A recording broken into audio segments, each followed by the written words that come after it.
Many I'm going to name.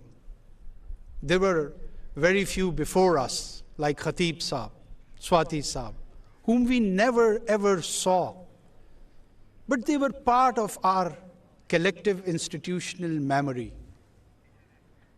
And last, but not the least, the all-time legend, Mirza Khurshid Anwar Beg Saab.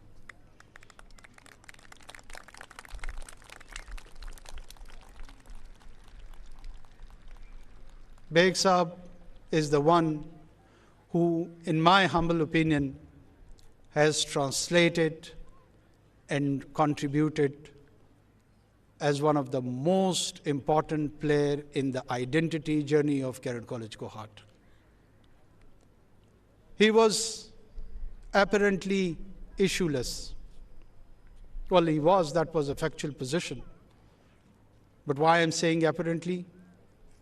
Because God decided not to give him 1, 2, or 3. He chose to give him thousands. And we all are yours, sir. We are your children. And again, we miss you.